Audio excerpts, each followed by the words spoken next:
Ya, Assalamualaikum warahmatullahi wabarakatuh. Selamat Waalaikumsalam pagi, warahmatullahi salam wabarakatuh. sejahtera untuk kita semua. Kita lanjutkan program kita pada hari ini kuliah yang ke-11. Ya, berarti 14 kali. 14 kali lagi berarti 3 kali lagi dah selesai. Desember kita sudah UAS. Materi kali ini yaitu tentang oceanografi yang merupakan juga bagian dari geografi fisik. Sebelumnya geografi pesisir ya. Jadi dan sebelum lagi hidrologi. Jadi masih berbicara tentang air. Cuma sekarang udah air laut. Baik, kita masuk ke materinya. Materi sudah dikirim ya di GCR.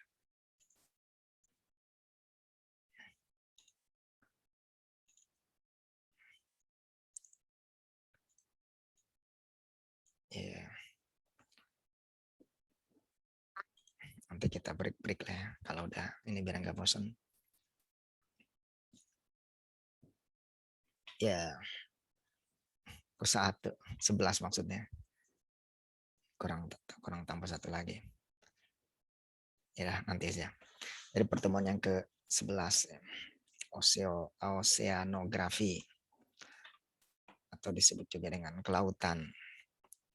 Nanti oceanografi ini ada fisiknya, maksudnya fisika laut atau marine marine fisik, ada juga kimia laut atau chemistry marine atau marine chemistry. Terus kemudian ada geologi laut, marine geologi, ada biologi laut, apa namanya, marine biology, kemudian ada apa lagi? Iya itu. Jadi semuanya tentang laut ya. Jadi bisa tentang sifat kimianya itu ya pencemarannya, udah pH-nya pH-nya dan sebagainya. Kalau fisikanya itu tentang arusnya, getarannya, ombak dan lain sebagainya, angin dan sebagainya. Kalau hubungannya dengan biologi ya makhluk hidupnya seperti ikannya, udangnya dan lain sebagainya. Kemudian kalau hubungannya dengan geologi batuannya. Jadi batuannya itu di laut itu di batuannya apa saja? Terumbu karang, kemudian juga di kedalaman tertentu apa batuannya dan sebagainya. Jadi itu tentang oceanografi.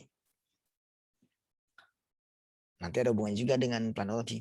Ya, karena ada beberapa kota yang dibangun di laut. Sebagai contoh reklamasi dan beberapa lagi bentuk-bentuk perencanaan atau planning di di oceanografi. Nah, oceanografi sendiri adalah bagian dari geografi fisik ya. Adapun geografi fisik adalah ilmu pengetahuan yang mempelajari tentang sesuatu yang berkaitan dengan atmosfer, biosfer, hidrosfer. Nah, ini kita kan belajar ini semua. Litosfer, harusnya ada lagi litosfer. Litosfer itu yaitu tentang batu-batuan. Litosfer itu kita sudah mempelajari tentang geologi, geomorfologi, pedologi. Gitu. Kemudian kalau atmosfer kita mempelajarinya tentang klimatologi, kemudian cuaca, meteorologi, harusnya tambah lagi ya geofisika. Geofisika ya ini juga sih. Kemudian untuk biosfernya nanti tentang biogeografi. Kemudian hidrosfer. Nah, hidrosfer ini yang kita pelajari sekarang. Di antaranya ada hidrologi, kemudian ada geografi pesisir, kemudian juga ada oceanografi yang sekarang ini kita bahas, oceanografi. Nah, oceanografi sendiri itu adalah cabang ilmu bumi yang mempelajari samudra atau lautan yang biasa disebut dengan hidrografi. Adapun oceanografi ini khusus yang untuk kelautan, di mana di dalamnya itu ada geologinya yang tadi Bapak sebutkan, ada fisikanya, ada kimianya, ada biologinya, ada juga meteorologi. Meteorologi karena di lautan ini ada fenomena yang sangat terkenal dari meteorologi. Apa? Yaitu El Nino dan La Nina. Itu terjadi di laut. El Nino dan La Nina. Di mana di pantai, di lautan ya, di Amerika, itu dekat Amerika. Tapi kita juga terkena imbasnya ya di Pasifik. Di mana El Nino dan La Nina ini kadang-kadang menjadi sebab kalau ada bencana-bencana, misalnya kekeringan. Jadi kambing hitamnya El Nino La Nina. Hujan deras yang menyebabkan banjir. Nanti apa namanya? Kambing hitamnya El Nino La Nina gitu. Tapi El Nino La Nina juga ada positifnya. Apa? Dengan adanya upwelling itu jadi darat lautan yang berada di bawah itu naik ke atas. Ya. Kenapa? Karena tadi ada perbedaan panas. Arus di laut itu ya seperti kita masak air, kan itu sebenarnya molekul-molekulnya itu bergerak cepat. Partikel-partikel bagian terkecil atau atomnya juga itu jadi bergerak kan kalau air dipanaskan. Ya, kalau kita masak air itu kan bergerak dia sebenarnya cepat sekali bergeraknya. Dan kemudian sebenarnya memutar juga itu artinya yang sehingga semuanya suhunya sama. Oh, dia berputar cepat bergerak. Nah, di lautan juga sama seperti itu. Karena ada arus panas, kemudian menyebabkan ya ada arus dinginnya juga, itu menyebabkan terjadinya yaitu karena iklim. Nah, kemudian itu akan arus ya, dan terjadinya upwelling. Jadi yang dari bawah naik ke atas, dari bagian muka laut yang di bawah naik ke atas. Ketika dia naik ke atas itu kan membawa makanan-makanan ini ya. Jadi apa namanya ya, endapan-endapan sedimen-sedimen yang di bawah itu naik ke atas. Sehingga apa? Sehingga banyak ikan. Nah, ketika ada fenomena apa El Nino dan La Nina ini. Jadi ada plus minusnya juga. Kalau minusnya ya itu selalu menjadi kambing hitam ya. Kalau banjir El Nino La Nina, kekeringan El Nino La Nina, angin topan atau angin ya angin yang dengan skala besar itu penyebabnya El Nino La Nina. Jadi itu. Lanjutkan lagi. Jadi ilmu oceanografi ini dia termasuk dengan ilmu lautan, ilmu daratan, dan yang berada di laut. Apalagi kita Indonesia ini 60%, 6 atau mungkin sampai 70 ya. 60 lah, 60% itu adalah lautan dibandingkan daratan ya. Kalau kita lihat dalam pemetaan, perpetaan ya kita lihat aja pulau ini pulau peta Indonesia dalam skala 1:1 juta.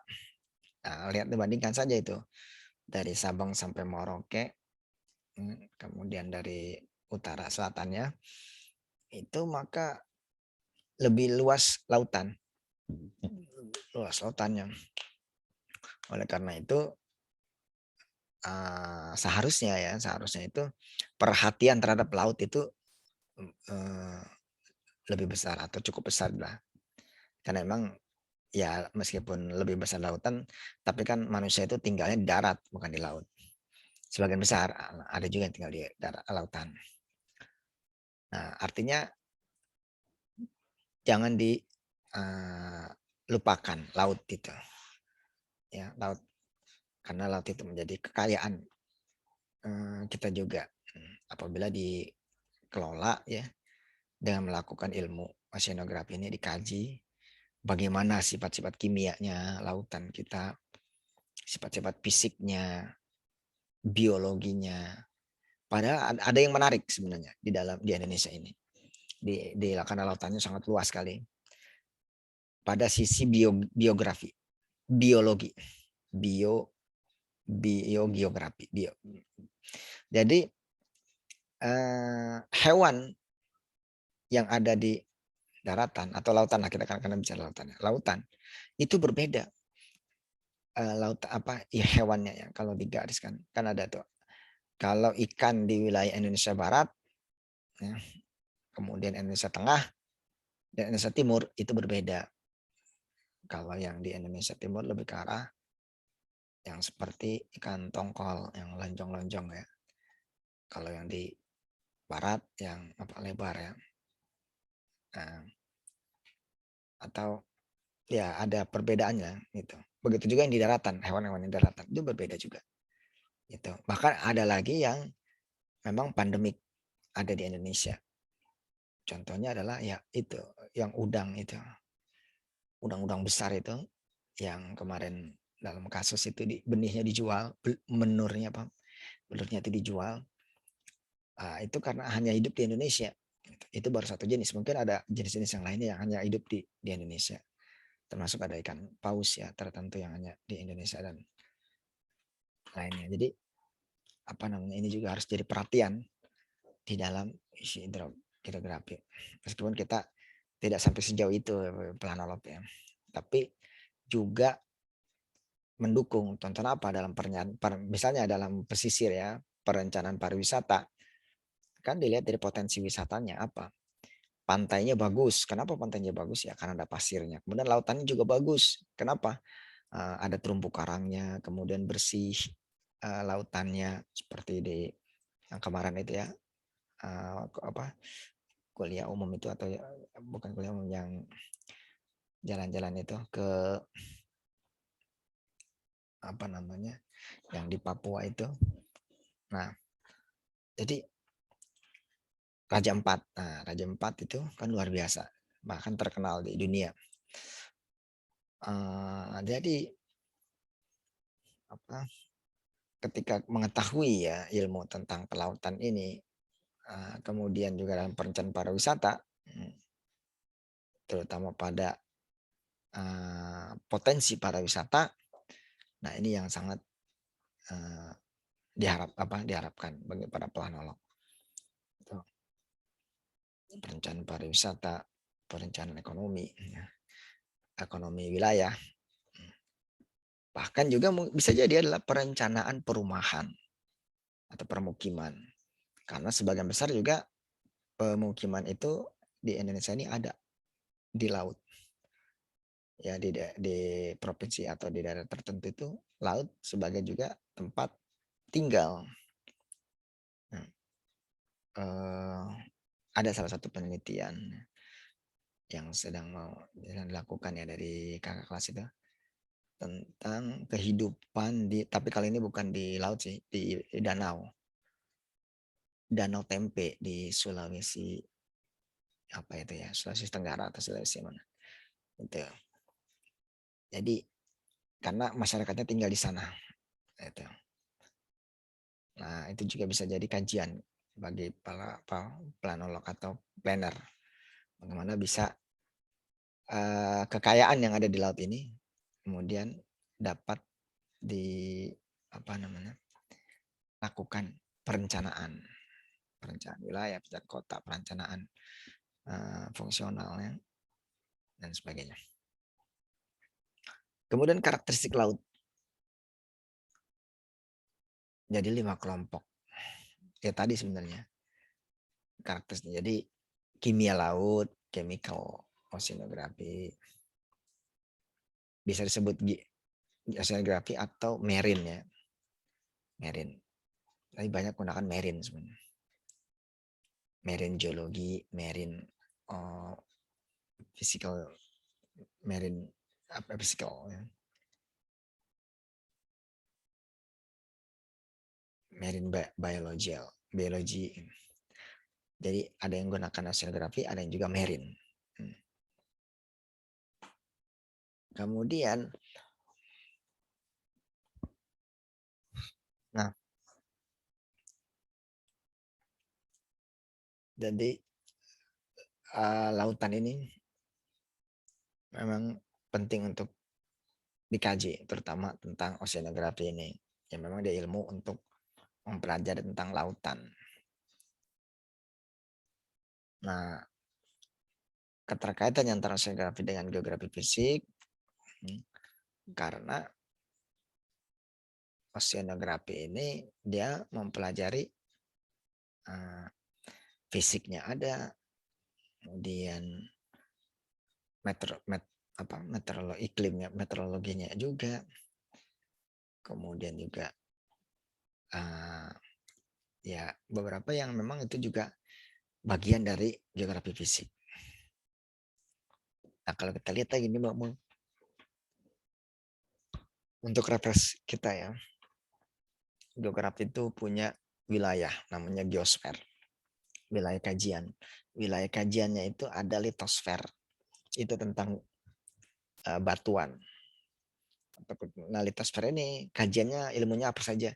Ada geologi, geomorfologi, ilmu tanah, mineralogi. Nah, hidrosfer itu dia mempelajari hidrologi, oceanografi, tentang air, tentang udara, meteorologi, klimatologi, biosfer, tumbuhan hewan. Nanti ada kita biogeografi dan ekologi nanti kita pelajari juga. Atmosfer. Nah kalau ini di geografi penduduk ya dan ekonomi. Regional. Termasuk geografi pesisir. Nah, nanti kita akan sudah pelajari semua. Geologi sudah, geografi, ilmu tanah sudah, mineralogi sudah, hidrologi sudah, sekarang meteorologi sudah, klimatologi sudah. Ini belum. Nanti sampai selesai. Jadi kita mempelajari semuanya tentang geografi fisik. Ya, ini sama. Jadi karena tentang mempelajari objeknya sama, yaitu pedosfer tadi, di mana ilmu-ilmu terkaitnya, nah itu dipelajari tentang laut. Kalau bumi ini kan hanya dua bagian saja, lautan dan daratan. Nah, jadi tentang lautan ini ilmu yang dikaji sama juga dengan yang ada di daratan. Nah, kalau fisika yang tadi ini, fisika geografi apa? Sifat-sifat fisika, contohnya apa? Pasang surut, gelombang, iklim, arus. Geologi apa? Kerak bumi, gunung berapi, gempanya. Nah, ini tsunami kan adanya di sini. Tsunami, gunung berapi yang muncul dari laut. Ya, kemudian juga ada gempa kimia, sifat-sifat reaksi kimia, misalnya terjadi pencemaran laut, kadar pH, keasaman, dan sebagainya. Biologi laut, kalau ini banyak dari hal yang kecil, plankton, tumbuhan, kemudian hewan.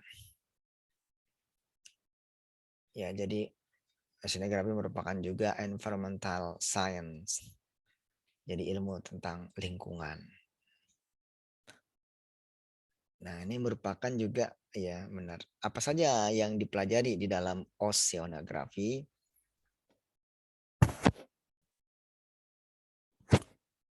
Di antaranya adalah arus laut. Arus laut. Ya, arus laut ini kan berbeda-beda tiap lautan. Adanya arus laut juga ini karena adanya perbedaan suhu di lautan, itu di air laut, sehingga bisa terjadi yang menyebabkan ada tekanan dan akhirnya dia bergerak seperti ombak. Ombak itu karena adanya angin ya yang berhembus, yang kemudian lautan ini membentuk ombak. Arus laut ya, arus laut sudah pasang surut. Pasang surut ini disebabkan oleh gravitasi. Misalnya juga gerhana matahari, gerhana bulan, nah itu hubungannya juga mempengaruhi lautan. Bisa pasang, bisa surut di lautan itu. Makanya kemarin kan ada perbedaan waktu kita mengkaji tentang geografi pesisir, ada yang disebut dengan pantai, ada yang disebut dengan pesisir. Nah, kalau pantai ya hanya untuk wilayah pasang surut, tapi kalau pesisir, nah itu lebih jauh lagi, di mana di situ adalah ya pemukiman dan juga wilayah-wilayah yang masih dipengaruhi oleh laut ya, seperti suhunya, anginnya dan sebagainya. Kalau masih dipengaruhi laut, dia berarti masih pesisir.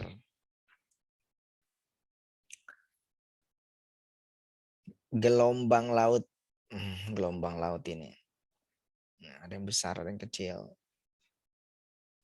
Suhu, nah, suhu juga nih. Suhu ini, suhu laut itu tentunya berbeda-beda ya, suhu laut. Suhu ini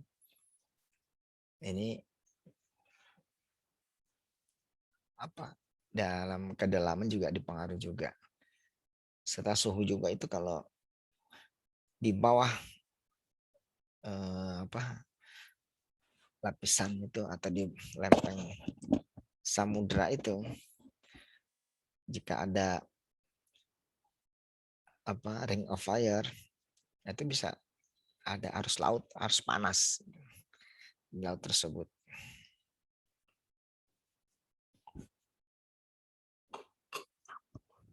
Kedalaman, kedalaman juga banyak di pesisir kita pelajari ya. Ada yang abatik, ada yang apa abisial dan sebagainya, itu sesuai dengan kedalaman laut. Dalam perencanaan pelabuhan ini ya perlu diketahui, ini mutlak diketahui kedalaman laut ya, karena dalam perencanaan pelabuhan kan harus bisa masuk kapal-kapal besar dengan ya, sehingga kedalamannya itu harus dipertimbangkan dengan matang. Ya, jangan sampai malah lautan itu apa kapal tidak bisa masuk. Kecerahan, kecerahan dari kemudian juga oksigen. Kadar oksigen di dalam lautan tersebut. Ini juga menjadikan kesehatan juga dari laut tersebut ya, dengan kadar oksigen yang terkandungnya. Karena dengan kayanya oksigen ya makhluk hidup pun menjadi semakin banyak.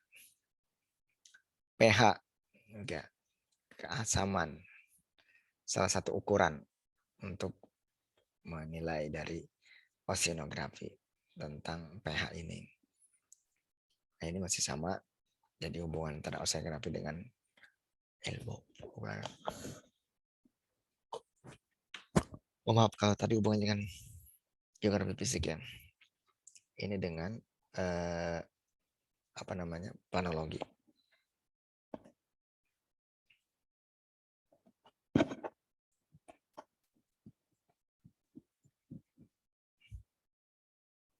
Sebentar ya. Break dulu sebentar.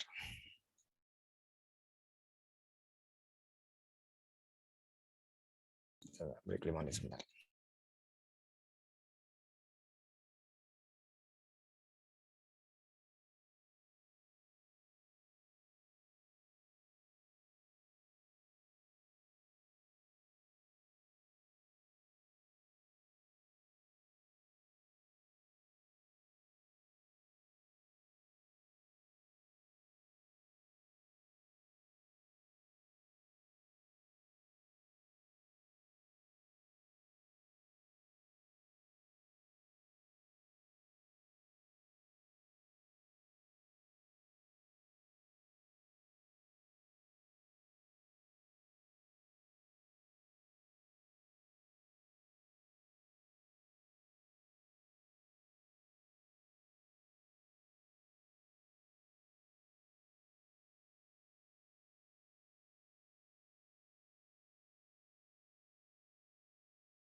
Baik, kita lanjutkan lagi.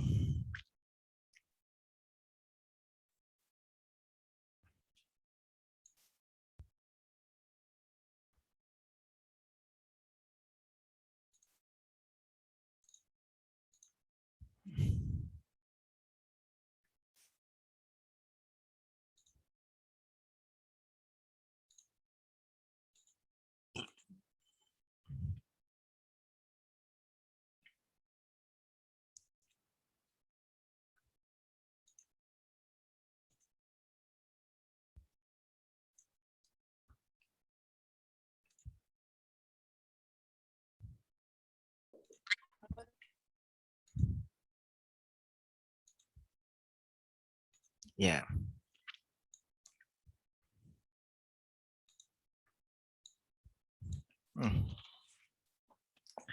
Jadi hubungan oceanografi dengan ilmu planologi.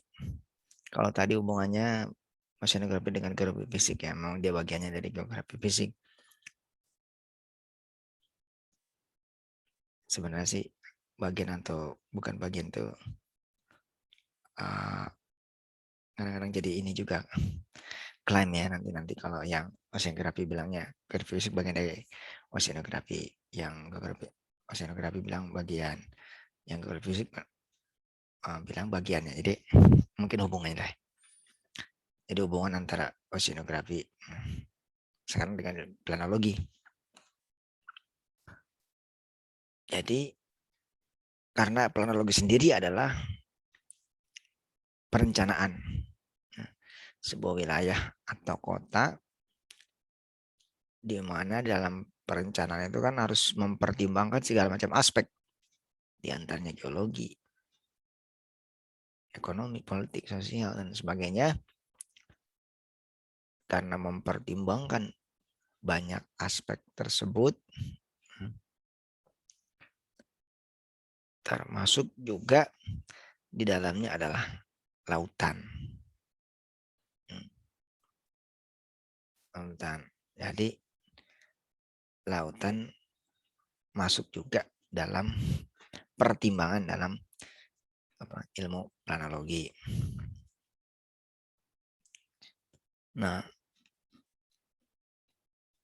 sekarang planologi dengan perubahan iklim. Nah, perubahan iklim. Jadi adanya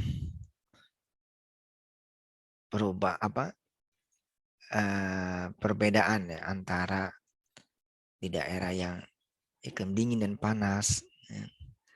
Begitu juga terjadi di lautan, di kutub itu biasanya dengan musim dingin dan salju, air-air lautan pun menjadi membeku di kutub. Namun sebaliknya di wilayah tropis maka lautannya itu panas, termasuk di Indonesia. Kenapa? Karena sinar matahari sangat maksimal. Konveksi dari matahari itu, sehingga sangat terik atau panas. Nah, itu kemudian juga menyebabkan adanya kemudian arus-arus laut. Ya. Jadi nanti hubungannya dengan perbedaan suhu tersebut adalah curah hujan, angin ya yang bertiup. Nah, kalau ada angin ini hubungannya dengan para nelayan, utamanya nelayan yang terbantu dengan adanya angin, sehingga harus mengetahui di mana angin darat, di mana angin laut berhembus. Itu dilihat dari sumbernya aja. Kalau angin darat berarti sumbernya dari laut ke laut, yaitu dari malam hari, sehingga nelayan pergi dari malam hari. Kemudian pada pagi harinya atau siang harinya angin laut ke darat, dari laut mengantarkan ke darat. Jadi perahu-perahu mereka ini terbawa oleh angin. Jadi tidak perlu lagi banyak yang melakukan pergerakan karena sudah dibantu oleh angin. Itu tapi untuk nelayan skala kecil. Kalau nelayan yang sudah besar tidak perlu lagi, mungkin dengan adanya angin tersebut dia bisa gerak sendiri. Mungkin berangkat pagi atau siang atau ini karena mempunyai mesin sendiri yang bisa menggerakkan kapalnya.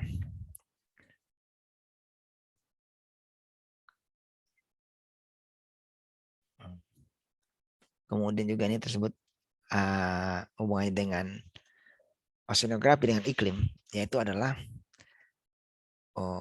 siklus air. Karena sebagian besar air yang berada di laut ini akan menguap ke atas dengan adanya hydrologic cycle, siklus air. Jadi badan-badan air, terutama lautan, maka akan menyebabkan evaporasi, evapotranspirasi. Kalau evapotranspirasi semuanya, laut, daratan, bahkan yang ada di tubuh-tubuh pohonan, hewan semuanya tuh evapotranspirasi. Yang paling banyak menyumbangkan lautan, karena laut ini ketika panas seperti ini maka dia akan naik menjadi uap-uap air dan kemudian menjadi hujan dan berputarlah siklus air ini.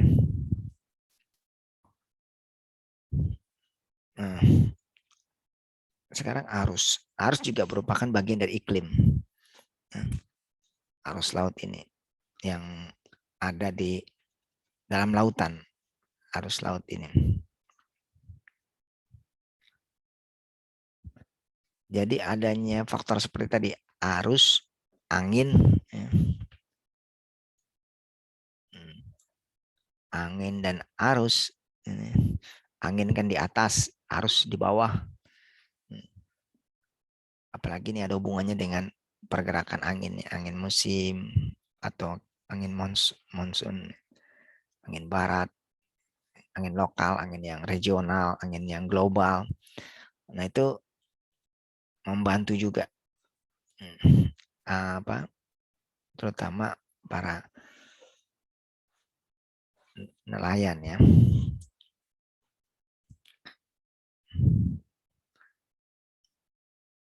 Apalagi kalau mengetahui ilmu tentang meteorologi ini, sehingga bisa menyesuaikan kegiatan-kegiatan itu dengan dengan keadaan meteorologi ini. Jadi kalau musim hujan, ya, berarti ya kalau ada pertanian itu bisa dijadwalkan di dalam musim hujan ini. Kalau musim kering, ya berarti itu dilihat lagi kondisinya. Nah, kalau di dunia ini ternyata komposisi daratan dan lautan itu sangat jomplang. Ini bukan dua sebenarnya. Mungkin 29 ya, 30-an. Ya. Kalau secara dunia ya. Itu. Jadi lebih banyak lautannya. Dan di sini juga ada fenomena El Nino dan Lina. El Nino dan La Nina. Sebenarnya ini bukan satu kesatuan, dia beda. El Nino beda, La Nina beda, tapi disebutnya El Nino La Nina karena dia berselingan dan prosesnya sama. Jadi kejadian perubahan iklim, ya jadi dia tidak normal. Gejala El Nino, populasi organisme laut dari El Nino dan La Nina ini. El Nino mengakibatkan terjadinya pemanasan air laut di lepas pantai Amerika Selatan. Setelah El Nino biasanya kemudian disusul dengan perubahan iklim. Jadi pengaruh dari El Nino ini dan La Nina. Itu dari bahasa itu bahasa Latin. Berarti memang dia di pantai selatan Amerika. Karena memang dia terjadi di wilayah Amerika, bukan Amerika Serikat ya, tapi di benua Amerika itu kan, di Amerika Latinnya itu. Kemudian oceanografi dengan potensi laut. Potensi laut ini banyak ya. Kalau di sini banyak hubungannya dengan kimia. Ada oksigen, salinitas ya, keasinan, klorofilnya, pH, suhunya. Jadi unsur-unsur kimia laut. Untuk mendapatkan data-data ini bisa jadi harus survei ke lokasinya. Bagaimana kadar pH-nya, suhunya, dan sebagainya. Kemudian ada 4 faktor yang menyebabkan daerah mempunyai nilai produktif tinggi.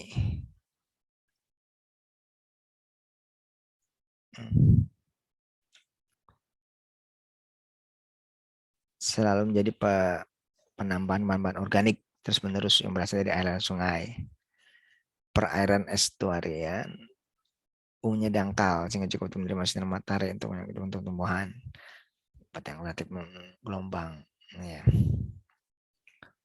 Nah, kemudian ini daerah terumbu karang merupakan daerah pantai atau pesisir yang mempunyai produktivitas primer sangat tinggi. Ya. Yaitu besarnya antara 300 nih harus terpisah. Besarnya antara 300 sampai 5.000 ini satuannya. Bandingkan dengan yang lain terbuka, upwell yang sering tembakau dan jadi di antara ini semua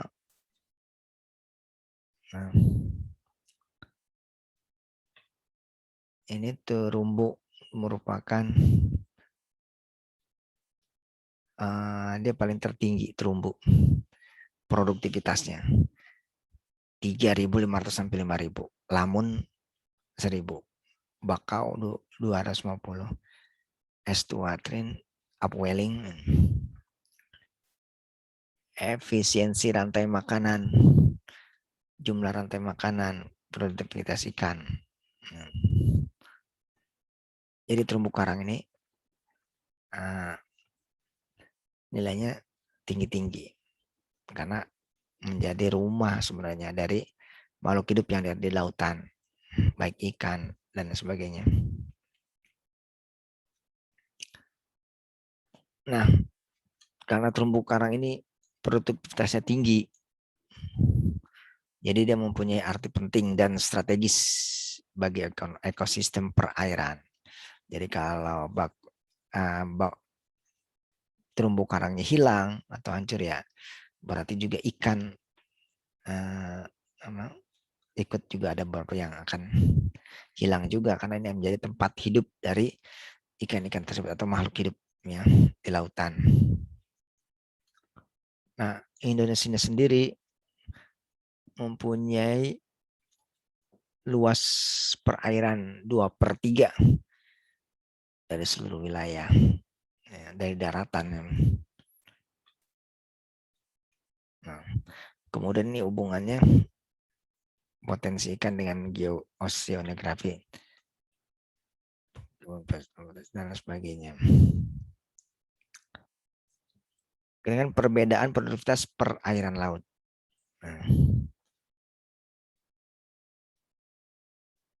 Nah, di dalam ini kan hasil-hasil produk perencanaan wilayah kota. Ada peta ini 1:1.000.000. Ini kan 1 juta Indonesia masuk semua. Skala kecil. Menjadi RTRWP. Rencana di tata ruang yang WP wilayah prioritas kalau salah. Terus kemudian RT/RWN nasional, ada yang kabupaten, ada kota. Nah, kemudian peraturan zonasi. Ini perencanaan.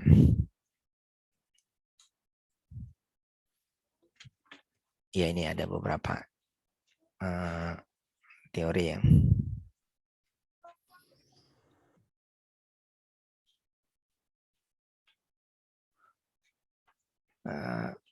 Disiplin ilmu. Ya, macam-macam ini pada di wilayah pesisir. Pesisir sama dengan kelautan dan juga bagian dari yang dikaji oleh planologi.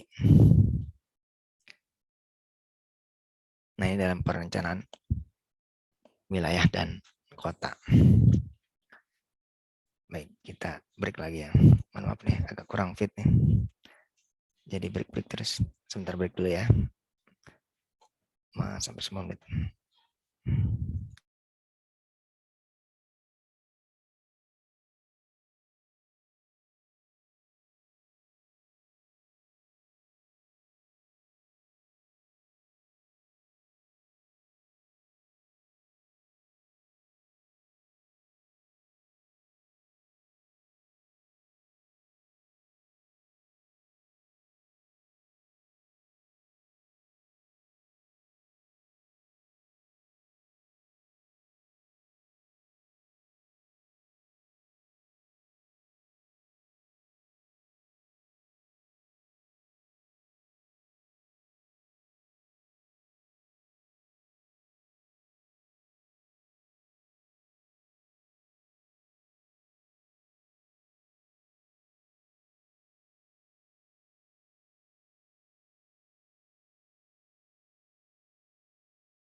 Tes.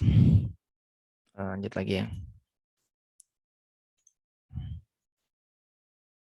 Maaf ini kurang fit badan.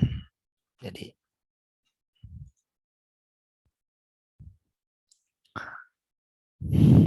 sekarang adalah penerapan oceanografi dalam perencanaan wilayah dan kota.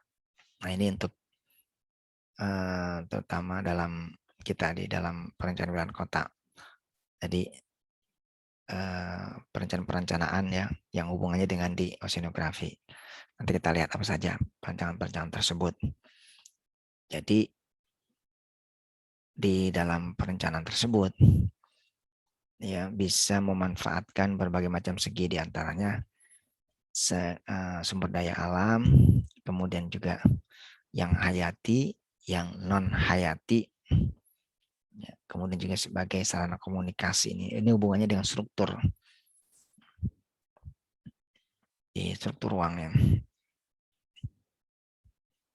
karena dia juga bisa jadi transportasi, kemudian juga nah ini pertanyaan-pertanyaan lainnya, rekreasi dengan pariwisata dan sebagainya.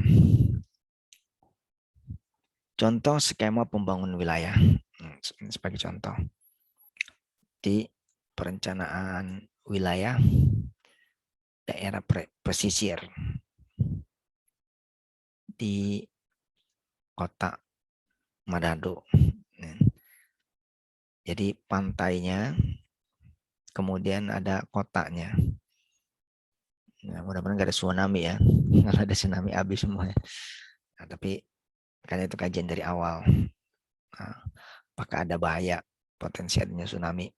Kalau nggak ada aman bebas ya bisa lakukan perencanaan dengan lebih detail lagi menjadi desain. Kalau sudah desain itu udah detail ya.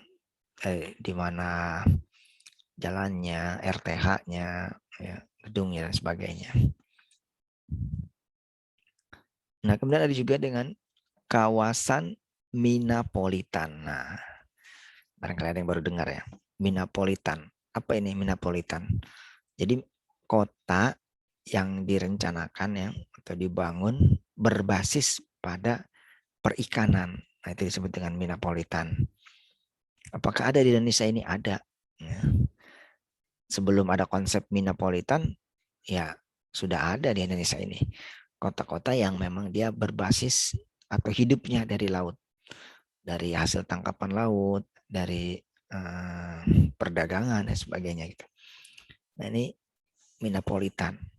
Kalau di Jakarta ada ya di Tanjung Priok atau di wilayah ya, pesisir. Kemudian, nah ini salah satunya Minapolitan. Jadi ada zona-zonanya juga. Ada yang perikanan laut, ada yang perikanan tangkap, ya tidak laut langsung tangkapan, ada yang melalui budidaya. Seperti ini kan ini dibudidayakan ya. Ini apa namanya ikan-ikan yang ada di sini. Nah, kemudian kalau Metropolitan tuh ada ini ada apa namanya pelelangan ikannya, itu yang paling utama, pelelangan hutannya. Kemudian juga ada nelayannya, pemukimannya juga. Nah itu sebagai sebuah Metropolitan. Sehingga ada bisnis atau ekonomi yang bergerak, roda ekonomi dari para nelayan ini.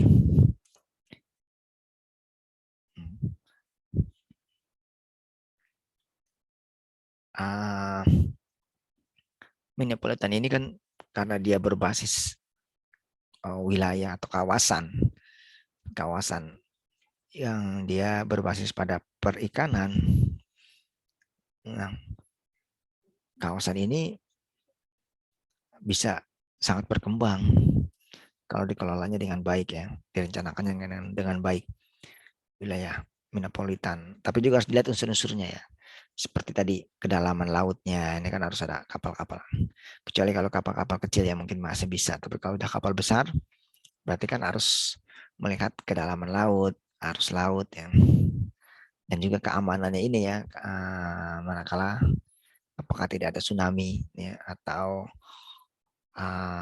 apa ya, bahaya-bahaya abrasi, banjir rob dan sebagainya. Dilihat juga wilayah pasang surutnya, apakah terlalu ekstrim ya, sehingga kemudian memang cocok ya itu dijadikan wilayah perencanaan apa, Minapolitan. Jadi kawasan yang berbasis pada pertanian, perikanan. Nah, jadi seperti ini kan banyak sekali kapal-kapal yang bersandar nih, seperti mobil saja ini. Ya ada mobilnya juga nih. Jadi habis dari kapal kemudian mobil. Jadi biasanya ini pelelangan ya. Jadi ketika sudah masuk dari lautan ke ini, ke pantai ini, ya kapal-kapal ini membawa ikan. Kemudian di sini sudah ada apa, pelelangan ikan. Jadi dari nelayan kemudian bisa langsung dijual kepada para pembeli yang ada di sini atau kepada perantara yang kemudian didistribusikan lagi rantainya ya ke para konsumen yang tidak hanya berada di pinggir sini tapi juga sampai ke daratan dalam di sana. Nah, ini yang sebenarnya karena pantai Indonesia itu lautannya juga paling luas 60%, garis pantainya luas sehingga banyak sekali kawasan-kawasan minipolitan harusnya yang bisa menjadi contoh untuk wilayah yang lain. Ya ini masih tetap minipolitan, jadi kawasan yang berbasis pada perikanan. Nah, ini juga harus diperhatikan dalam perencanaan di wilayah apa namanya ini lautan ini. Apa faktor-faktornya? Ekologis, fisik, ya ini fisik juga existing saat ini ada. Nah itu semuanya menjadi masukan dalam proses perencanaan. Kemudian juga faktor kependudukannya, sosialnya, demografi, budaya, dan sebagainya. Namun kita tidak jadi itu sampai ke ekonomi. Kita hanya fisiknya saja. Fisik di wilayah lautannya maupun di pesisirnya. Nah, kemudian ada lagi contoh selain tadi ya, itu apa bentuk-bentuk perencanaan di wilayah antara di wilayah oceanografi ya, di wilayah lautan, yaitu pertama tadi minipolitan gitu. Kemudian ada juga contoh dari perencanaan ya atau PWK di wilayah ini apa namanya, oceanografi. Contohnya apa? Ini reklamasi. Reklamasi itu adalah aktivitas penimbunan suatu area dalam skala relatif luas sehingga daratannya itu semakin menjadi luas, semakin bertambah daratannya. Nah, inilah disebut dengan reklamasi. Contoh yang paling terkenal ya Singapura melakukan reklamasi. Karena negaranya kan hanya kecil, dia butuh perluasan sehingga butuh ditimbun pasir-pasir. Nah, dari negara tetangga, negaranya termasuk Indonesia dulunya dan juga negara-negara lainnya, itu pasirnya diambil untuk menimbun garis pantai mereka agar apa? Tidak kena abrasi atau mungkin rob, banjir rob atau yang lainnya. Nah, reklamasi ini ada juga di Dubai, Uni Emirat Arab, dan juga Indonesia di Jakarta. Itu ada reklamasi, pantai reklamasi itu. Jadi ada berapa pulau itu, pulau A, pulau B, pulau C, pulau D, dilakukan reklamasi, ditimbun, kemudian dibangun rumah menjadi sebuah kawasan. Ini kan rumahnya banyak sekali ini kan, berarti dari ribuan orang lagi yang tinggal di sini. Nah, ini sebelum sampai ke sini kan perencanaan ya harus dipastikan semua aman di sini dari bencana-bencana.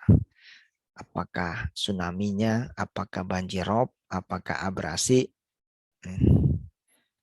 gempa, dan lain sebagainya. Sehingga kalau aman ya bisa dilanjutkan. Nah kalau tidak aman, nah ini berbahaya, bisa menyebabkan hilangnya manusia, nyawa manusia.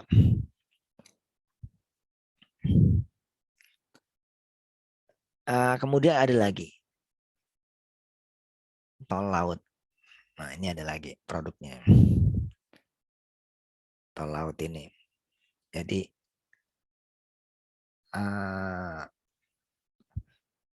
tapi ini belum ini ya, belum konkret lah.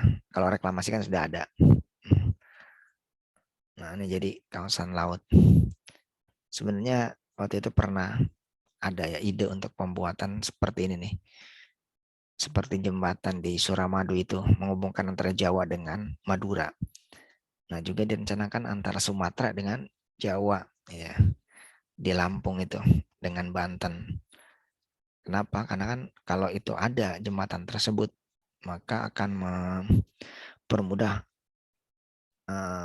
transportasi antara Sumatera dengan Jawa sehingga tidak perlu lagi ferry dan sebagainya penyeberangan seperti yang di Madura itu ya, Jawa dan Madura itu. Nah, cuma situ ada bahaya antara Jawa dan Sumatera itu. Bahaya pertama di Lampung itu apa? Yaitu Krakatau. Di situ ada anak Krakatau ya. Krakatau sendiri sudah meletus tapi anaknya muncul lagi. Nah, itu rawan ya, rawan. Artinya kalau sudah dibangun dengan investasi besar tapi kemudian nanti ada Krakatau ini aktif, bisa jadi dia gedung meletusnya atau bongkahannya yang jatuh seperti dahulu menyebabkan tsunami. Nah, itu berbahaya, bisa hancur itu investasinya, jembatannya bisa hancur. Nah, karena itu sampai sekarang belum terwujud itu ya intinya. Jadi masih lebih aman menggunakan kapal-kapal ferry itu. Kapal-kapal yang besar untuk mengangkut orang atau barang atau kendaraan. Ya karena itu kalau nanti ada tsunami atau sebagainya ya masih bisa ini. Mungkin lebih kecil ininya. Resikonya dibandingkan dengan jembatan besar ya, yang menghubungkan ini bisa hancur jembatan tersebut dengan tsunami. Ya, ini ada tol laut ya. Tapi ini belum terrealisasi lah tol laut. Nah, sekarang kan pelabuhan. Pelabuhan juga merupakan perencanaan ya, di dalam PWK, perencanaan pelabuhan. Namun ini sulit ya untuk dibuat penelitiannya. Maksudnya untuk dari skripsi, karena ada beberapa yang sudah mencoba membuat skripsi ini tentang pelabuhan di Priuk, kemudian juga ada juga pelabuhan di mana tuh ya, ada beberapa itu tapi tidak berhasil karena ya unsur keuangannya belum muncul ya. Ini kan kalau hanya berbicara tentang logistiknya itu belum masuk ranah ke PWK. Tapi kalau sudah mempelajari keruangannya, ya jadi misalnya ini ruangannya, mana zonasinya, mana wilayah pergundangannya, mana transportasi strukturnya atau pola ruangnya. Nah itu sudah masuk dalam planologi. Tapi kalau hanya membahas logistiknya saja, transportasinya, ya, berapa kontainer yang dibawa oleh kapal ini, berapa masuknya, berapa keluarnya, bagaimana transitnya, macam itu lebih ke arah manajemen dari pelabuhan itu sendiri. Jadi kalau yang kita harapkan tuh kalau di pelabuhan itu ada tinjauan keuangannya. Nah ini. Kemudian jalur transportasi, nah ini seperti tadi ya, jalur transportasi itu dengan adanya lautan itu ya, apalagi terdapat untuk jalur transportasi ya, sungai-sungai yang bermuara pada laut itu kalau dikelola bisa jadi sumber apa, sudah jadi sarana transportasi. Meskipun sekarang sudah dilakukan juga sih sarana transportasi, namun terkadang belum terlalu dioptimalkan. Ya. Jadi apa namanya, kalau di sini kan ada sungai-sungai ya, sungai-sungai yang dari hulu ke hilir, terutama di dalam pesisir ini. Nah itu bisa digunakan untuk sarana transportasi. Kemudian juga pariwisata. Nah, kalau pariwisata itu banyak sekali perencanaan pariwisata di wilayah apa oceanografi ini, persen pariwisata, baik pariwisata pantai maupun pariwisata yang di pulau, ya. Dan itu banyak sekali yang melakukan penelitian tersebut, yang perencanaan karena spasialnya bisa terlihat dari situ. Ya, ini apa materi kita pada apa namanya hari ini. Selanjutnya ada pertanyaan. Pak, saya mau nanya, Pak. Ya, silakan. Ya, jadi kan tadi kan salah satu implementasi itu adalah yang PWK-nya kan reklamasi ya, Pak. Iya, benar. Nah, eh, itu kan menambah daratan yang ada, Pak, menambah daratan di sekitar lautan ya, Pak. Benar. Itu kan otomatis kan akan merusak apa Iya. biota-biota laut yang ada di Iya, bawah benar. situ kan, Pak. Iya. Terus itu juga kalau nggak direncanakan dengan matang itu malah bisa ya itu tadi menyebabkan kehancuran di bawah lautnya. Nah, Benar, itu benar. gimana tuh, Pak? Kalau dari pertimbangan geografisnya, Pak, untuk Ya, itu membangun uh, reklamasi, apakah ada sisi baiknya, Pak? Apa gimana, Pak? benar-benar tuh. Makanya itu kalau dalam konsep itu kan sering disandingkan tuh dalam perencanaan tuh, yaitu sustainable development atau sustainable itu keberlanjutan. Nah, keberlanjutannya itu ada 3 aspek tuh: ekonomi, lingkungan, apa sosial. Jadi ekonomi dan sosial, kemudian satu lagi lingkungan. Kalau ekonomi sosial lebih pada kemanusiaannya ya. Sosial lingkungannya ya fisik, jadi lingkungannya ini tersendiri. Nah, yang baik, yang seimbang itu semua porsinya sama, yaitu si lingkungannya sama diperhatikan, ekonominya juga, kemudian sama sosialnya juga. Tapi yang terjadi kan biasanya kalau negara-negara yang belum ini, dia terlalu, maksudnya belum terlalu maju ya negaranya. Nah itu dia banyak malah mengejar ekonominya, tapi sedikit melupakan lingkungannya karena mengejar ekonominya ini, mengejar ekonomi.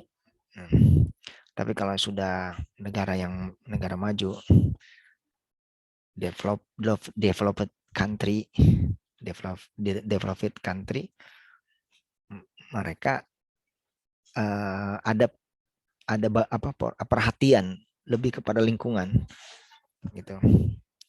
Jadi selain memang mengejar ekonomi, tapi juga lingkungannya diperhatikan sehingga akhirnya tidak muncul kerusakan-kerusakan.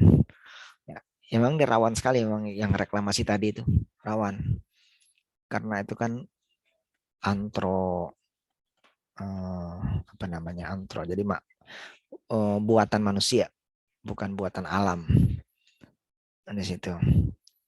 Itu pun memang pengkajiannya harus intensif juga sebelumnya ya.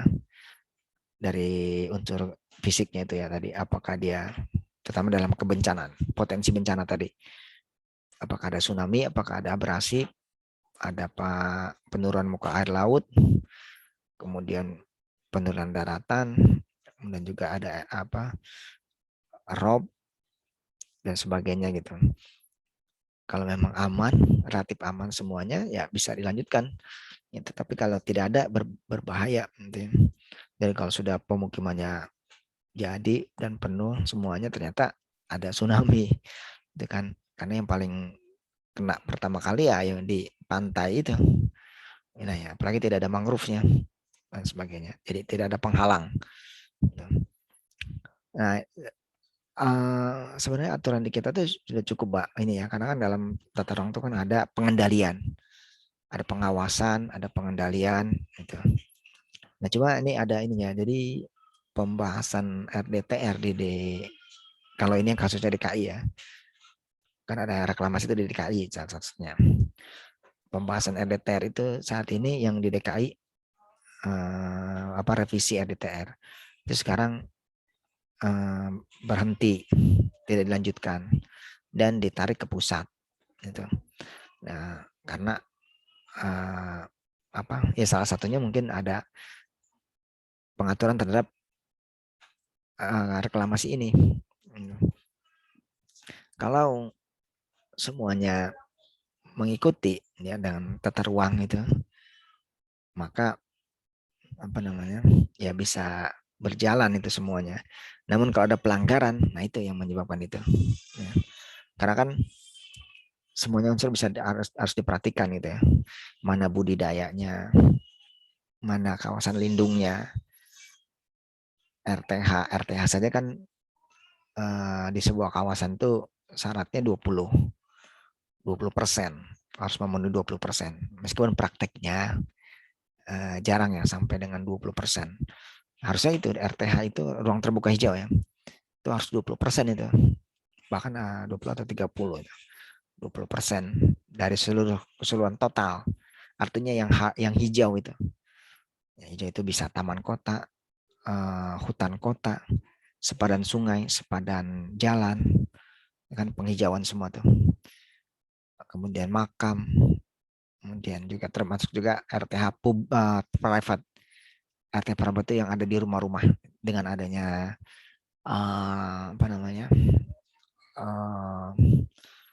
koefisien KDB, dasar bangunan. Itu kan tidak boleh semua luas bangunan tuh luas tanah itu dibangun semua gitu. Dia harus menyisakan kan untuk RTH-nya itu.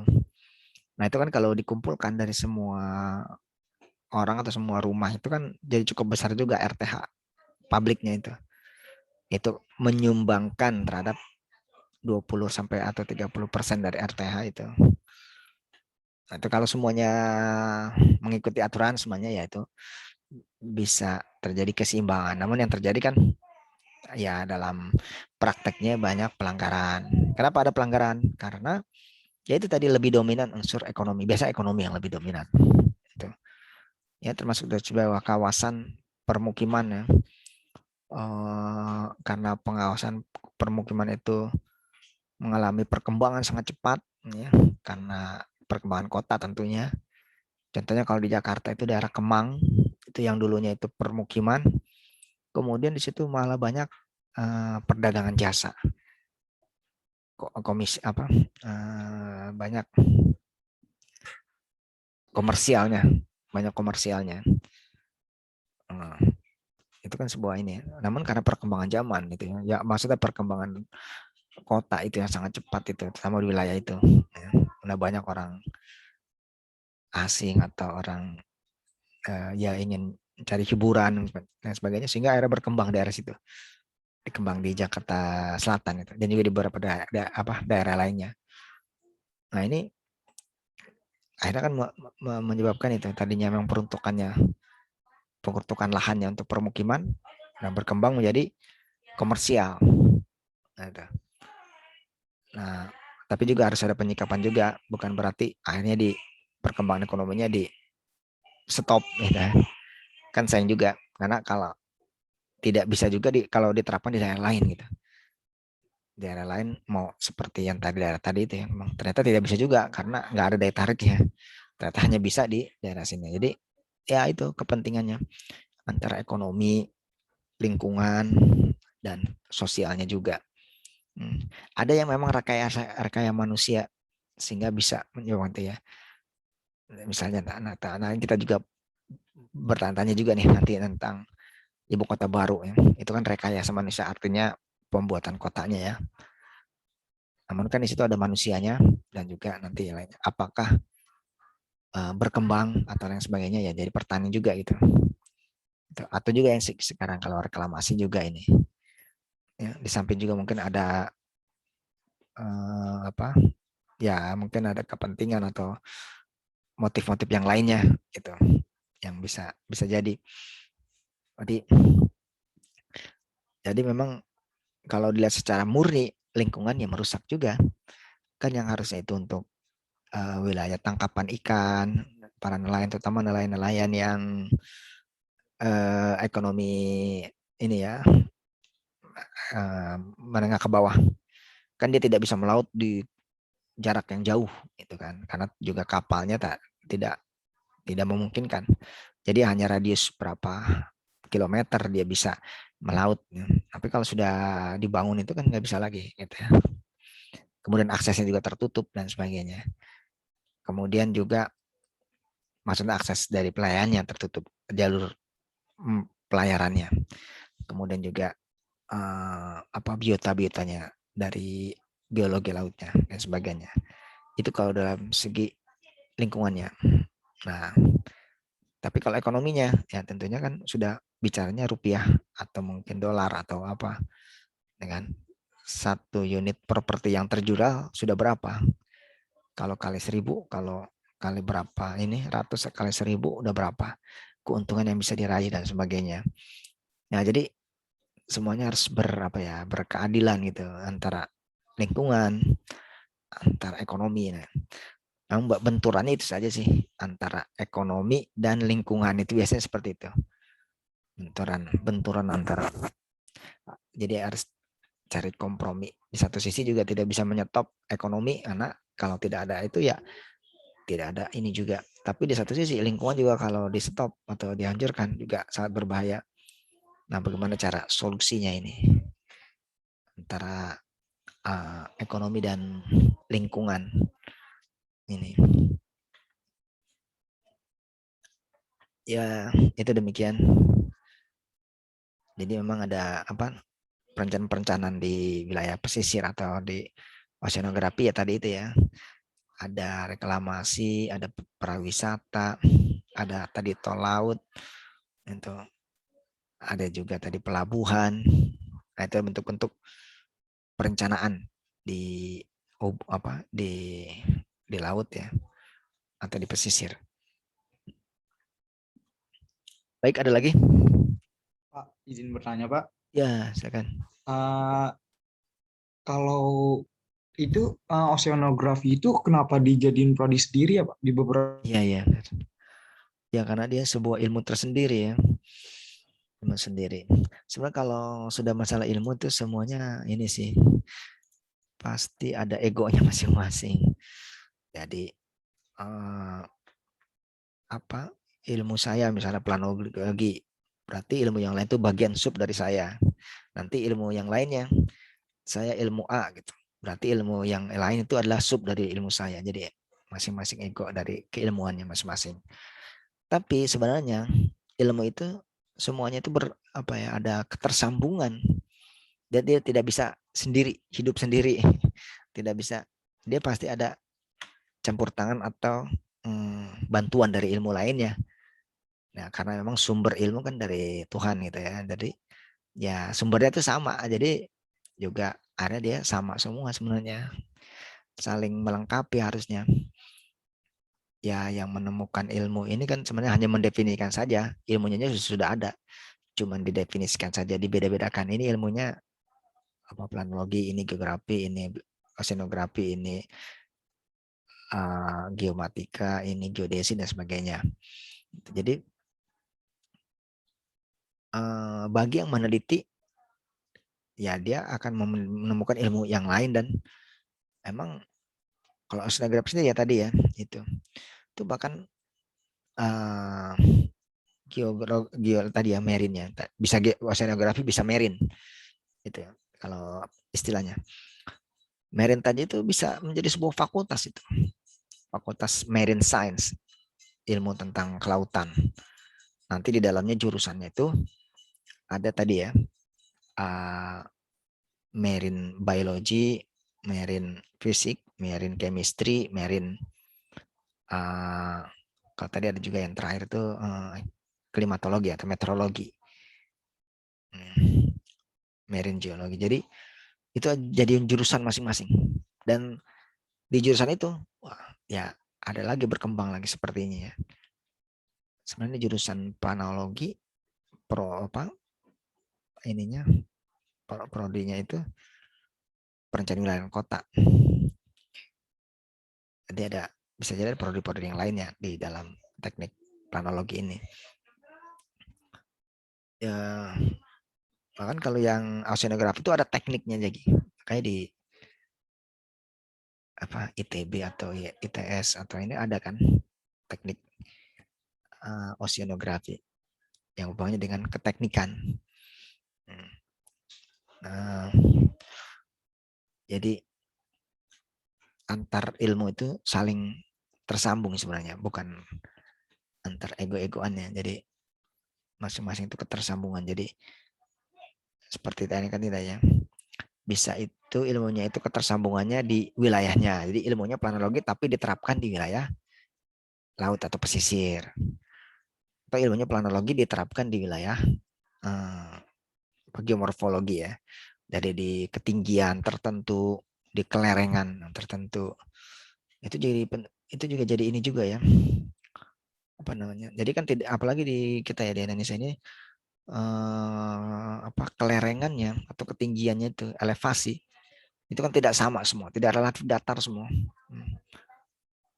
Seperti kalau kita lihat ya di Jawa, atau contohnya Jawa lah, karena sebagian besar tinggal di Jawa. Jawa itu beda pantai utara dengan pantai selatan, kemudian yang di setengahnya juga. Sehingga ada ini waktu kuliah umum tentang pesisir kan itu ya. Jadi ada perbedaan di utara, kemudian juga di selatan ya, karena elevasinya berbeda, lebih datar yang di utara. Kalau datar kan lebih memudahkan untuk pembuatan struktur ruangnya, transportasi dan sebagainya, kan lebih murah dibandingkan yang tinggi. Dan bergelombang-gelombang itu kan membuat transportasinya kan, jalur transportasi sebagainya lebih mahal dari strukturnya dan sebagainya, dan juga ada resiko dan sebagainya. Nah, jadi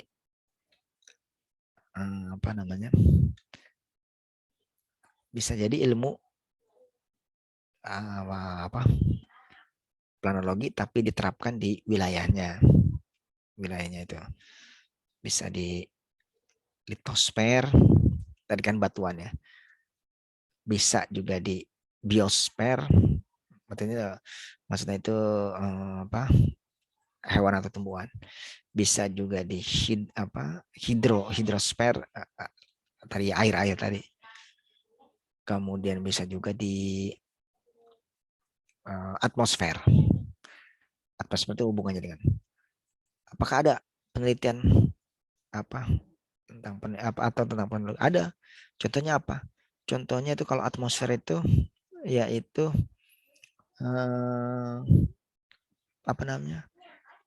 urban heat island. Jadi panas pulau panggang kalau itu diartikannya ya. Tapi sebenarnya itu panas urban heat island. Heat island. Islandnya bukan pantai, jadi panas kota, panas urban kan perkotaannya panas, heat panas, island tuh danau. Jadi maksud tuh gambarnya itu delineasinya itu panas tuh berbeda-beda kan ya, panas itu.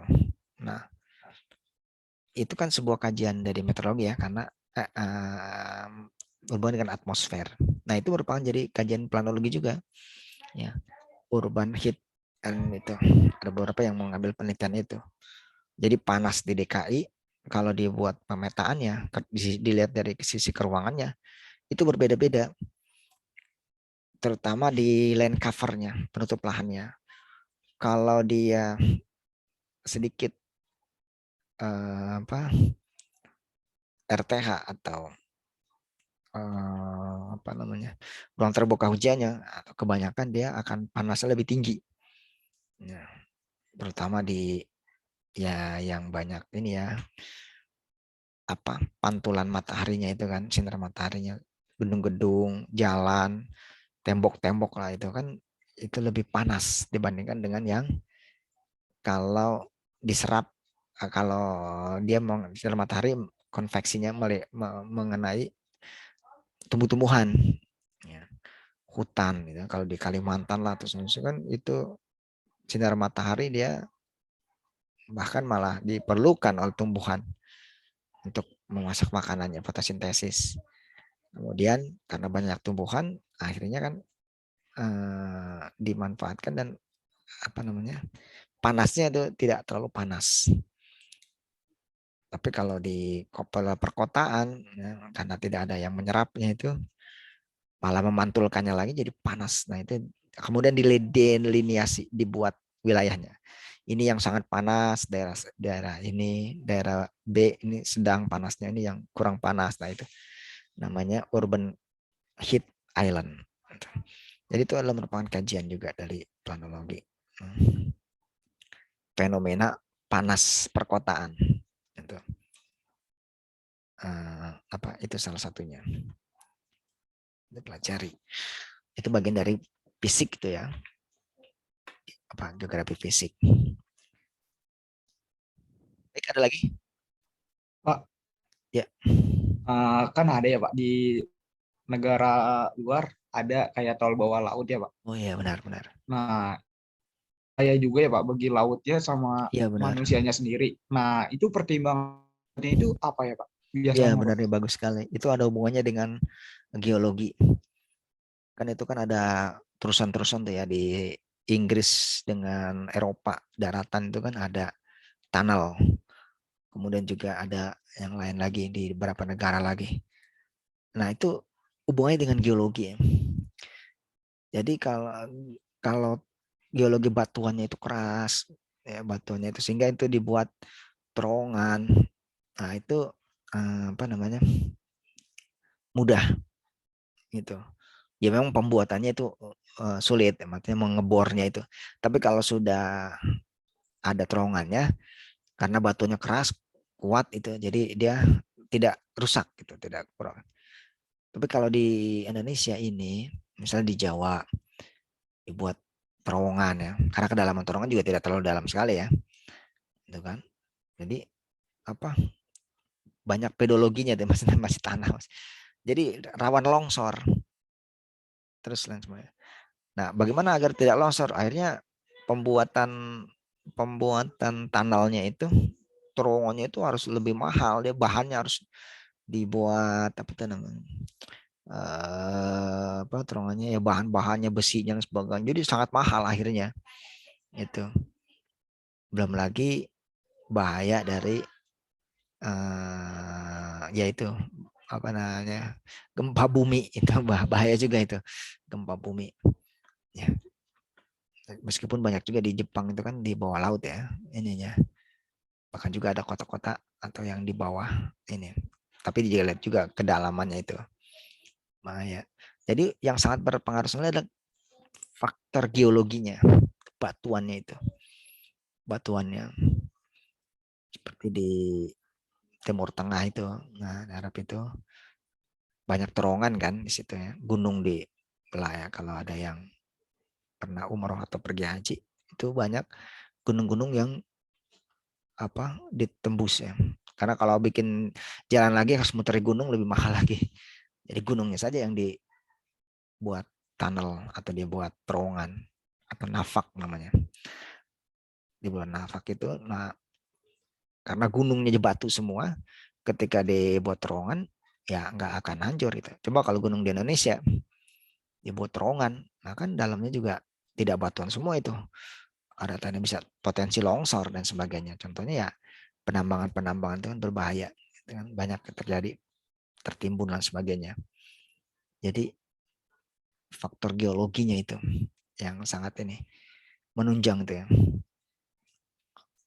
Kalau perlu bisa bikin kota bawah tanah, itu kan dalam perencanaan di Singapura itu pernah punya desainnya dia, apa namanya, dia ke bawah dan ke atas perencanaannya, nggak cuma, kalau barangkali kita ini masih di atas tanah saja ya.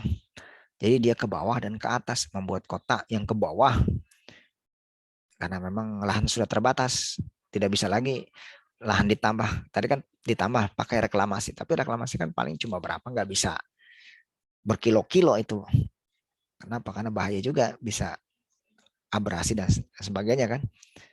Jadi mungkin juga untuk pengamanannya saja gitu. Tapi kalau untuk sampai dengan permukiman, dibangun permukiman kan beresiko juga. Jadi lahannya terbatas, sehingga apa? Berpikir keras. Orang kan, penduduk akan bertambah terus. Jadi ya ke bawah dan ke atas. Ke bawah dibuat kota yang sampai ke bawah tanah. Kemudian juga ke atas dengan perumahan-perumahan vertikal ke atas. Nah, faktor penentunya adalah ya tadi itu, geologinya, faktor geologinya. Kalau geologinya stabil ya, batuannya itu, nah, itu bisa mendukung progres itu. Tapi kalau tidak mendukung, ya berbahaya ya. Pembangunan transportasi di Jakarta salah satunya kan di bawah tanah, stasiunnya itu yang MRT ya. MRT itu kan ada yang di bawah tanah. Tapi kan ke dalamnya tidak sangat dalam itu kan. Ya. Itu yang apa? MRT dari Lebak Bulus ke Bundaran HI. Ya itu pas di Sudirmannya kan masuknya ke bawah. Kalau dari Lebak Bulusnya ke ininya kan ke atas. Terus lama-lama masuk ke bawah tanah ya maksudnya. Tadinya elevated di atas, kemudian masuk ke bawah. Itu. Nah itu masih relatif aman ya, karena kedalamannya kan nggak terlalu dalam sekali. Tapi ya ongkosnya juga cukup besar juga kan, pembangunan di bawah. Nah itu juga sudah diatur sebenarnya ruangan bawah dan ruang atas. Tidak cuma ruangan yang saat ini kita tinggali gitu. Ininya. Apalagi kalau apa proyek-proyeknya apa Elon Musk itu berhasil, kan dia punya pemikiran yang apa out of the box itu. Apa Elon Musk itu punya apa dong, mobil yang ini matahari, kemudian juga keluar angkasa gitu. Dan sebagainya. Bisa jadi di atas itu nanti apa namanya, jadi ini ya seperti di film-film, jadinya ada apa pesawat apa mobil yang dia di atas itu. Berarti ini harus dipertimbangkan klimatologinya sama meteorologinya, yaitu apa namanya, suhunya, kemudian anginnya itu ya, anginnya, kemudian juga hujannya juga dan sebagainya. Itu ya nggak tahu itu apakah terwujud atau enggak. Baik, mungkin itu kali ya kuliah kita pada hari ini, pertemuan yang ke-11 ya.